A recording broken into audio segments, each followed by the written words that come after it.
What's up, guys? My name is Brandon. You guys can call me Swifterrs, and today I'm coming at you guys with a brand new top 5 Black Ops 3 Zombies video. Today, we're going to be taking a look at the top 5 worst Black Ops 3 Zombies maps. Now, we are going to be including the Zombies Chronicles maps, and I know that my list may be an unpopular one because I am going to be including a couple of maps that I do know a lot of people really enjoy playing, but do keep in mind, these are my opinions. Let me know in the comment section below what your top 5 worst Black Ops 3 Zombies maps are, and with that being said, let's get started with today's video. Coming in at the number 5 spot, we have Zetsubo-no-Shima, and I know a lot of people may be surprised that this map isn't higher up on the list, but personally, I don't think that Zetsubo-no-Shima is the worst Black Ops 3 Zombies map. As I said, this list does include Zombies Chronicles maps as well, but if we were excluding those maps, Zetsubo-no-Shima would definitely be the worst DLC map in Black Ops 3. Now, a lot of people dislike playing Zetsubo-no-Shima, and I can definitely see why, but at the same time, I feel like a lot of people have hopped on the bandwagon to hate this map, considering certain zombie YouTubers have created this image that Zetsubo-no-Shima is a bad and terrible map. At the same time, there are a lot of tedious things about this map, like turning on power, getting to Pack-a-Punch, but for the most part, the Easter egg is pretty easy. I do think that Zetsubo-no-Shima is a pretty disliked map, which is why it deserves the number 5 spot on our top 5 list.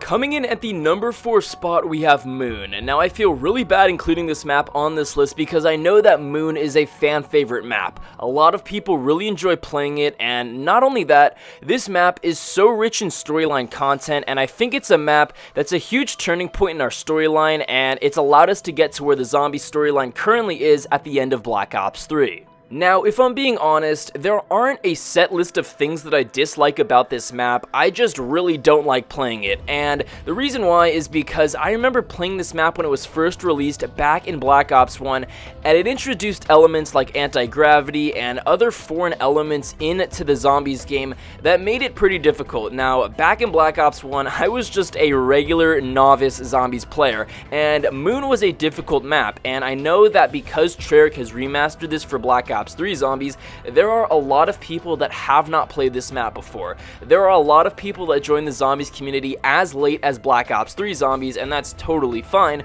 but what that does mean is that they haven't played these maps that are included in Zombies Chronicles.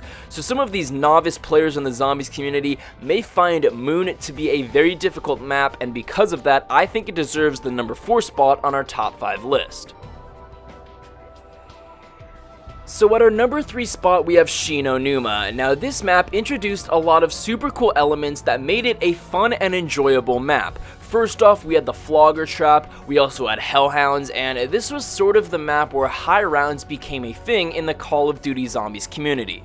Now, even though we had those cool features introduced in this map, I think that Shi-no-Numa is a pretty boring and dull map. The replayability for this map isn't there. It's not fun. Once you open up every single portion on the map, all you can really do is train and try to get to those high rounds. Now, Shi-no-Numa reminds me a lot of Zetsubo-no-Shima. Obviously, they are very similar. They have a similar setting and similar vibe to it. Obviously, Zetsubo-no-Shima is on this list, which means Shi-no-Numa, because it's so similar, I think deserves to be on this list. I honestly haven't played Shi-no-Numa that much when it was remastered in Zombies Chronicles. I only really played it back in World at War, and then when Moon was released in Black Ops 1, that DLC pack included remastered maps from World at War, and those are the only 2 times where I truly played it. I haven't really played it that much in Black Ops 3, and honestly, I don't plan on doing so in the near future. I really don't think Shi-no-Numa is a fun map. Once you open up every portion of the map, it just gets boring, and that's why I think it deserves to be on this list. Now at our number 2 spot, we have Nacht der Untoten. Now this map I feel so awful including on this list because this is the map where Zombies was born. This was the very first Call of Duty Zombies map, and I remember finishing the World at War campaign and I thought that it was over. All of a sudden my character spawned in this abandoned bunker, and that's when the hordes of zombies began to attack this bunker, and I had absolutely no idea what was going on. I was 11 years old at the time and I was so scared I didn't know what to do. But that of course was nearly 8 years ago, and now when we come to Black Ops 3, Nacht der Untoten does deserve to be on this list as one of the worst Black Ops 3 Zombies maps. Now the reason why is not because it was the origins of zombies, but mostly because within Black Ops 3, the community was exposed to some really cool and innovative concepts and ideas in our zombies map. We come back to Nacht der Untoten and it just feels like such a closed and confined map. There really isn't much to do. Obviously, it was such a cool map when we had it back in World at War, but for the most part, seeing what we already got in Black Ops 3 Zombies from all of our DLC maps and even Shadows of Evil and The Giant, coming back to Nacht der Untoten isn't that fun. There's not much you can do. Obviously, with the introduction of Gobblegums and perks on this map,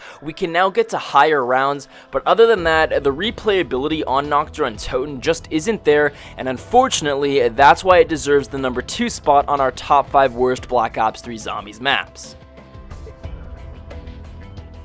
Now at our number 1 spot, if you haven't already guessed it, here it is, Shangri-La. Shangri-La, in my opinion, is the second worst zombies map of all time. There's only one map ahead of Shangri-La that I despise playing, but for the most part, Shangri-La, I think, is the worst Black Ops 3 zombies map for a lot of reasons.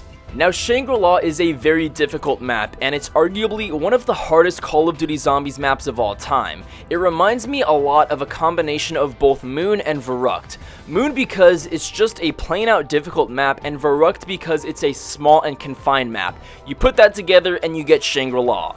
Now, I know a lot of people really enjoy playing Shangri-La, but I personally don't. It's super hard to go for high rounds on this map because of the lack of areas for you to train the zombies and the close confined quarters, but for the most part, the Easter egg is pretty easy to do. It can be done in less than 20 minutes if you're trying to go for a speed run. There's a lot of rich storyline content on this map as well, but for the most part, I think that Shangri-La is by far the worst Black Ops 3 Zombies map. But there you guys have it. That was my top 5 list for the worst Black Ops 3 Zombies maps of all time. Let me know in the comment section below which top 5 Black Ops 3 Zombies maps you guys think are the worst. Do you guys think that there are any maps on this list that need to be left out? Any other Black Ops 3 Zombies maps that deserve to be on this list? Let me know in the comment section below. Also, let me know what other top 5 videos for Call of Duty Zombies I should do here on my channel. With all of that being said, I hope you guys enjoyed today's video. Make sure to drop a like down below, subscribe if you're new. With that being said, I'll be sure to catch you guys later.